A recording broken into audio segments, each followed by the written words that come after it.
Morning students. बच्चों, आज हम अपने गणित विषय में कक्षा 9 में वर्कशीट नंबर 8 करेंगे। तो हमने वर्कशीट नंबर 7 में बहुपद चैप्टर शुरू किया था, तो उसी को आगे कंटिन्यू करते हैं। बहुपद यानी पोलिनोमियल। तो बहुपद में जो कोई भी बहुपद हो उसमें चर की जो सबसे बड़ी घात होती है उसको बहुपद की घात कहते हैं। बहुपद में जो चर राशि है उसकी जो सबसे बड़ी घात होगी उसको बहुपद की घात कहते हैं। जैसे एक बहुपद है px बराबर 2x की घात 9 माइनस 3x की घात 6 प्लस 4x की घात 3 प्लस 2x प्लस 7।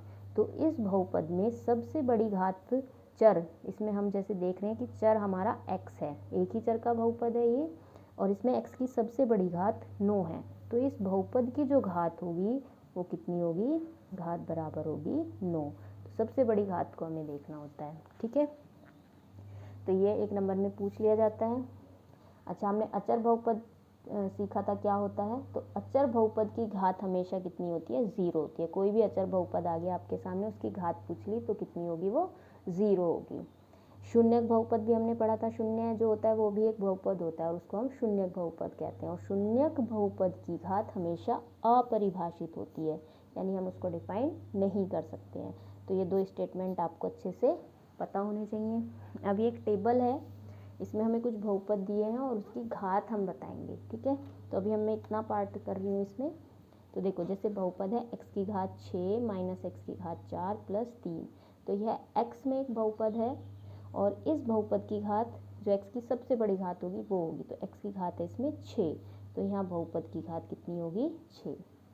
सेकेंड पे आते हैं 2 माइनस वाई की घात 4 माइनस वाई की घात 3। तो यह y में बहुपद है और y की सबसे बड़ी घात इसमें 4 है। तो इस पूरे बहुपद की जो घात कहलाएगी वो कितनी होगी? 4 होगी। अब आते हैं थर्ड पे 2 हमें पता है कि यह एक बहुपद है और कैसा बहुपद है? अचर बहुपद। और अभी हमने पढ़ा अचर बहुपद की घात हमेशा कितनी होती है? 0। तो इसकी घात कितनी होगी? हमेशा 0। 4 minus x square plus x. तो यहाँ x की सबसे बड़ी घात है 2, तो यहाँ पे x की घात कितनी होगी? 2। Root 2x minus 1। तो x की सबसे बड़ी घात यहाँ 1 है, तो इस बहुपद की घात होगी 1। 3x की घात 3 plus 4x square plus 7x। तो यहाँ x की सबसे बड़ी घात है 3, तो इस बहुपद की घात कितनी होगी? 3। तो अभी हमने सीखा किसी भी बहुपद की घात निकालना। अब हम सीखते हैं बहुपद का गुणांक। तो एक बहुपद के प्रत्येक पद का एक गुणांक होता है, ठीक है।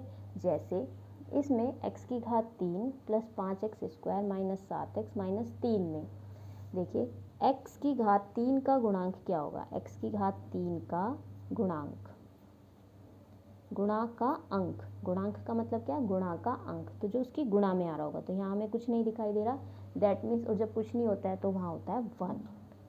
गुणांक यानी जो गुणा में है, 0 नहीं करना है। 0 करोगे तो 0 की मल्टीप्लाई होती है, पूरा 0 हो जाएगा। तो यहाँ पे ये 0 नहीं है, तो जब कुछ नहीं लिखा होता वहाँ पद के साथ, तो वहाँ 1 होता है। तो x की घात 3 का गुणांक कितना है? 1। इसी तरह से जो दूसरा पद है 5x स्क्वायर, दूसरा पद है और इसमें है x का पद x स्क्वायर का, तो x स्क्वायर का गुणांक, तो x स्क्वायर का गुणांक यानी चर राशि की गुणा में जो भी आ रहा होगा, तो x स्क्वायर की गुणा में कितना आ रहा है? प्लस 5। फिर तीसरा है x का गुणांक, x का गुणांक, x की गुणा में देखो कितना आ रहा है? -7। तो ये होगा -7। ये इसके साथ x नहीं आ रहा है तो इसको बोलेंगे अचर पद। तो इसमें अचर पद कितना है? अचर पद -3। तो इस तरह से गुणांक हम निकालते हैं, ये हमसे पूछे जाते हैं। तो इसी टेबल में मैंने एक और अपनी तरफ से टेबल ज्वाइन कर दी है, गुणांक लिखने हैं। तो जैसे इसमें मैं अपनी तरफ से बना रही हूँ, x की घात 6 का गुणांक बताना है, 4 का गुणांक बताना है, 3 का बताना है, x का बताना है और यहाँ अचर पद बताना है। ये मैंने एक टेबल अपनी तरफ से बनाई है। तो देखो इस वाले में आते हैं हम, x की घात 6 का गुणांक बताना है। तो x की घात 6 की गुणा में कितना है? 1। x की घात 4 का गुणांक कितना है? -1। यहाँ पे हमें x की घात 3 नहीं दिखाई दे रही, तो जो पद वहाँ पे नहीं है तो उसका गुणांक हम 0 लेंगे, ठीक है। अब है x का गुणांक, तो देखिए यहाँ पे x नहीं दिखाई दे रहा है तो उसका गुणांक भी कितना होगा 0। अचर पद यानी जो चर से मुक्त होगा, तो यहाँ पे अचर पद कितना है 3। ठीक है, अब आते हैं हम यहाँ पे इसमें, चूँकि ये y में आ गया आप क्वेश्चन, ठीक है, और यहाँ पूछा है हमसे x में, ठीक है, तो इसे हम छोड़ देते हैं। ये मैंने अपनी तरफ से बनाया है, आपसे गुणांक पूछेगा किसी भी पद का देके तो आप आराम से बता सकते हो। अब इसमें थर्ड है 2, तो ये एक हमारा अचर पद है। अचर पद में ना तो x की घात 6 का पद है तो ये भी 0, x की घात 4 का पद भी 0, x की घात 3 का पद भी 0, x की घात x का भी पद 0। अचर पद है इसमें खाली एक, क्योंकि तो ये अचर बहुपद है तो इसमें अचर कितना है 2। ठीक, अब यहाँ आते हैं 4 के साथ x नहीं आ रहा है तो ये अचर पद है, तो ये है 4। x स्क्वायर की गुणा में कितना है -1, तो x स्क्वायर कहाँ है देख लो, इसमें हमें x स्क्वायर नहीं दिया हुआ है तो हम इसको छोड़ देंगे। x का गुणांक कितना है इसमें 1, तो यहाँ लिखेंगे। बाकी सारे पद यहाँ से मिस हैं तो उनका गुणांक आ जाएगा 0। ठीक, अब इसमें आते हैं, यहाँ देखो x का गुणांक √2 है तो यहाँ पे देखो x का ये आ जाएगा √2, और अचर पद -1 है। बाकी कोई भी पद यहाँ पे नहीं है तो उन सब के गुणांक कितने हो जाएंगे 0। ठीक, यानी कि अगर कोई पद वहाँ पे है नहीं तो उसका गुणांक 0 होता है। ठीक है, अब इसके बाद x की घात 3 का गुणांक कितना है 3, तो देखो यहाँ पे 3। x की घात 2 का गुणांक 4 है लेकिन इस टेबल में हमसे नहीं पूछा है तो हम इसको छोड़ देंगे। x का गुणांक 7 है तो यहाँ 7 आ जाएगा, और अचर पद इसमें नहीं है तो वो 0, जो नहीं होते वे वहाँ सारे 0। तो हमने क्या सीखा इसमें अभी तक, किसी भी बहुपद की घात निकालना और बहुपद के प्रत्येक पद का गुणांक निकालना। अब नेक्स्ट करते हैं हम बहुपदों का वर्गीकरण। तो बहुपदों का वर्गीकरण 2 प्रकार से करते हैं, एक करते हैं पदों के आधार पर और एक करते हैं घात के आधार पर। तो पदों के आधार पर क्या होता है, जिस बहुपद में केवल एक पद होता है, केवल एक पद, उसको कहते हैं एक पदी बहुपद। जैसे 5x है तो ये 5 और x की गुणा भले ही हो रही हो, मैंने आपको बताया गुणा करने पर एक ही पद रहता है। 3 अचर बहुपद है, -9y², ठीक है, एक केवल एक पद है तो यह है एक पदी। जिसमें 2 पद हो उसको द्विपद कहेंगे, जैसे y की घात 10 + 1, x + 2, x की घात 3 - x, ये क्या है द्विपद।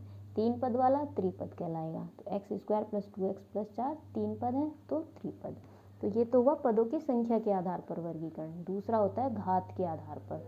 घात, अगर एक घात का बहुपद है यानी सबसे बड़ी घात एक है चर की तो उसको बोलते हैं रैखिक बहुपद। जैसे 3x - 1, तो इसमें x की घात 1 है तो ये एक रैखिक बहुपद है। 2 - y, y की घात कितनी है 1, तो यह एक रैखिक बहुपद है।